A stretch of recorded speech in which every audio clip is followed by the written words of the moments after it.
Hello guys, आज हम लोग बात करेंगे स्कॉलरशिप के बारे में। तो बहुत सारे जो ऑडियंस हैं, रिव्यूअर्स हैं, और मुझसे पूछते हैं कि इटली में स्कॉलरशिप की अमाउंट कितनी मिलती है। तो इटली में आपको अच्छा खासा स्कॉलरशिप मिलता है, और ये जो स्कॉलरशिप होता है वो नीड बेसिस होता है। तो अगर आप इंडिया से हैं, पाकिस्तान से हैं, या तुर्की से हैं, या ईरान से हैं, तो आपको इटली में अच्छी खासी स्कॉलरशिप मिलेगी। तो ये डिपेंड करता है। अगर आप इटली में बहुत सारे शहर हैं, जैसे टोरिनो है, मिलानो है, और रोमा है, और नपोली है।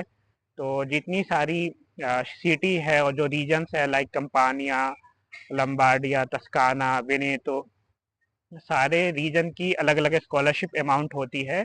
और सारे रीजन की अलग अलग स्कॉलरशिप बॉडीज होती हैं। जैसे मिसाल के तौर पे जो डीएसयू होता है, इटली में मिलानो की तरफ डीएसयू मिलता है। और जो रोमा होता है वहाँ पे जो है डिस्को मिलता है। और जो नपोली होता है वहाँ पे अलग स्कॉलरशिप अमाउंट मिलती है। तो कहने का मतलब ये है कि वहाँ पे अलग अलग रीजनल बॉडीज होती हैं जो स्कॉलरशिप को डील करती हैं। और सबसे इम्पोर्टेंट बात ये है कि आप जो हैं मिडिल क्लास फैमिली से हो, लो इनकम क्लास फैमिली से हो, आपका जो इनकम हो बहुत कम हो, जिसको इसे कहते हैं इटालियन में, इसे डिक्लेयर करना होता है।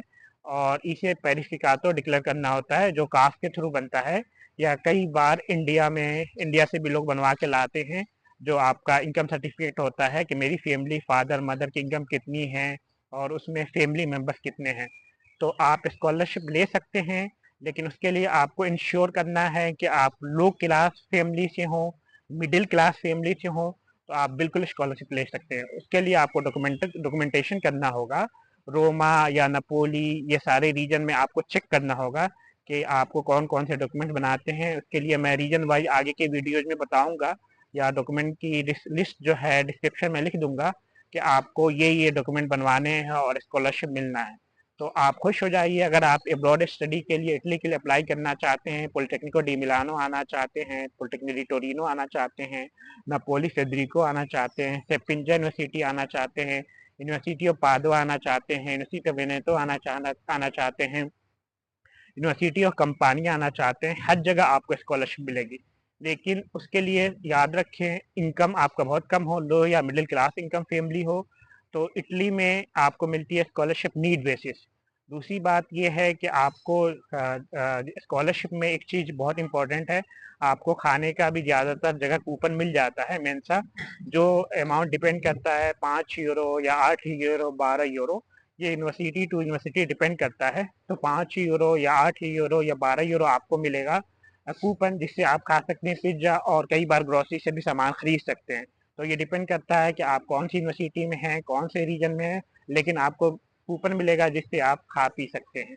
और जो है इटालियन गवर्नमेंट और यहाँ के रीजनल बॉडी आपको जो है हॉस्टल भी देती है, जो डिस्काउंटेड होता है। Generally 100 euro, 150 euro, 200 euro, 200 euro, 250 euro, near about 200 euro जो है पर मंथ आपको पे करना होता है स्कॉलरशिप के अमाउंट से। और आपको अच्छा सा घर मिलता है रहने के लिए, जिसमें किचन भी होता है, और जिसमें क्लीनिंग वगैरह भी होती है, और फुल्ली फर्निश होता है। तो ये डिपेंड करता है हॉस्टल, कई बार जो है हॉस्टल जो होता है वो शेयर्ड होता है, और कई बार जो है सिंगल रूम होता है। तो ये भी डिपेंड करता है यूनिवर्सिटी के ऊपर और रीजनल बॉडी के ऊपर, और आपको क्या अमाउंट मिल रहा है। तो ये चीज़ें हैं स्कॉलरशिप के बारे में। और सबसे इम्पोर्टेंट बात ये है कि स्कॉलरशिप की अमाउंट जो है आपको कितनी मिलेगी। तो फिर ये डिपेंड करता है नियर अबाउट 6,000 से 8,000 यूरो के आसपास, जो इंडिया में जाके 5-6 लाख से लेके 7-8 लाख रुपए हो जाते हैं। ये आपके पूरे साल के लिए खर्चे के लिए मिलता है। और आपको जो है स्कॉलरशिप के लिए क्रेडिट पूरा करना होता है।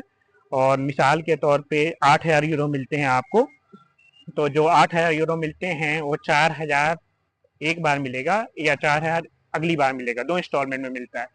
और अगर आपकी स्कॉलरशिप यूनिवर्सिटी 6,000 या 7,000 देती हैं, तो जो है 3,500 एक बार और 3,500 एक बार, 7,000 मिलता है। तो 3,500 करके मिलता है।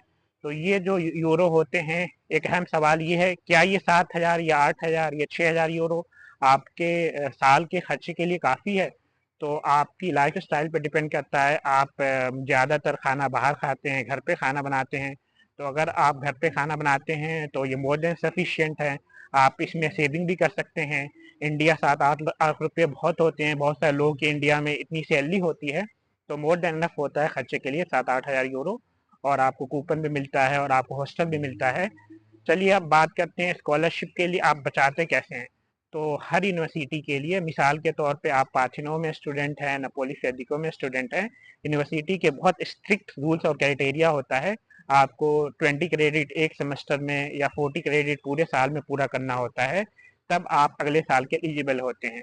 तो याद रखें, जब आप इटली स्टडी के लिए आएँ, दिल लगा के स्टडी करें और स्कॉलरशिप के क्राइटेरिया को पूरे करें। अगर वो 25, 30, 35, 40, 45 जितने भी क्रेडिट करते हैं, वो आपको स्कॉलरशिप बचाता है। लाइक आप अगर in the case worst condition आप स्कॉलरशिप क्रेडिट पूरा नहीं कर पाते हैं स्कॉलरशिप के लिए, तो आपको कई बार पैसे वापस करने पड़ते हैं। बहुत सारे लोग मुझसे ये भी सवाल करते हैं कि मैं जो है इटली आके पैसे बनाना चाहता हूँ और मुझे जो है सिर्फ स्कॉलरशिप और स्टडी नहीं करनी है, मुझे पैसे भी कमाने हैं। तो आइए आपको बताता हूँ आप पैसे कैसे बना सकते हैं। तो अगर आपकी यूनिवर्सिटी का जो कोर्स स्ट्रक्चर है वो आसान है, बहुत लेंदी नहीं है, बहुत ज़्यादा आपको पढ़ना नहीं है, बहुत ज़्यादा प्रोजेक्ट्स नहीं है, तो इटालियन रूल के अकॉर्डिंग आपको जो है 20 घंटे नियर अबाउट 20 आवर्स अलाउड हैं। तो आप जो है ग्लोबो, डिलीवरू, उबर ईट्स या कोई भी पार्ट टाइम जॉब देखें और 20 घंटे आप लीगल काम कर सकते हैं। तो बहुत सारे लोग डिलीवरी का काम करते हैं, उसमें अच्छा खासा यूरो बन जाता है पर डे, 20 यूरो, 30 यूरो तो 50 यूरो तक। और बहुत सा ये डिलीवरी का काम यहाँ पे बहुत कॉमन होता है। इंडिया जैसा नहीं है, इंडिया में अच्छा नहीं माना जाता है, लेकिन यहाँ पे हर बंदा डिलीवरी का काम करता है, कर सकता है। दूसरी बात ये है कि और पार्ट टाइम जॉब आप रेस्टोरेंट में काम कर सकते हैं, वेटर वगैरह तौर पे। तो आपको जो है वेटर के तौर पे आप काम कर सकते हैं और आप पैसे बना सकते हैं। तो कोई स्टूडेंट इंडिया से आ रहा है और वो अच्छी यूनिवर्सिटी में है और वहाँ कोर्स लोड ज़्यादा नहीं है, तो स्कॉलरशिप पे थोड़ी सेविंग कर सकता है और पार्ट टाइम जॉब करके अपनी फैमिली के लिए, अपने लिए यूरो बना सकता है। तो कितना यूरो बना सकता है वो डिपेंड करता है। वो हो सकता है पर मंथ 500 यूरो बनाए, हो सकता है पर मंथ 1000 यूरो, 1500 यूरो बनाए। तो आप कितना टाइम देते हैं स्टडी को, आप कितना टाइम देते हैं पार्ट टाइम को, ये आप पे डिपेंड करता है। और आपका कोर्स लोड कितना है और आप कितना हार्ड वर्क कर रहे हैं, कितना जॉब के लिए डिलीवरी कर रहे हैं, कितना रेस्टोरेंट में जाके काम करने वेटर के तौर पे। आइए एक और अहम सवाल की तरफ चलते हैं। बहुत सारे क्वेश्चन ये आते हैं कि जब मैं इटली में डिग्री कर लूँगा तो मैं बिल्कुल इंश्योर हूँ, क्या मुझे जॉब मिल जाएगी?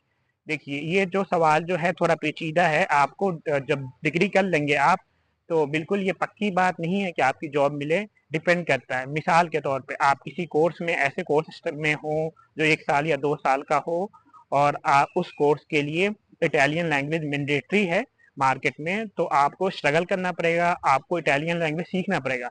जब आप इटालियन लैंग्वेज सीख लेंगे तब आपको जाके जॉब मिलेगी। अगर आप इटालियन लैंग्वेज नहीं सीखते हैं तो आपके लिए मार्केट बहुत टफ होगा, इंग्लिश स्पीकिंग जॉब्स कम है। फिर आते हैं आईटी की तरफ, कंप्यूटर साइंस की तरफ, इंजीनियरिंग की तरफ, मल्टीनेशनल कंपनी की तरफ। तो कई बार वो जॉब जो है इंग्लिश बेसिस पे भी दे देती है। तो अगर आपकी इंग्लिश अच्छी हो और आप ऐसी इंडस्ट्री में हो जिसमें जॉब बहुत हो, तो आपके जॉब मिलने के ज़्यादा चांसेस हैं।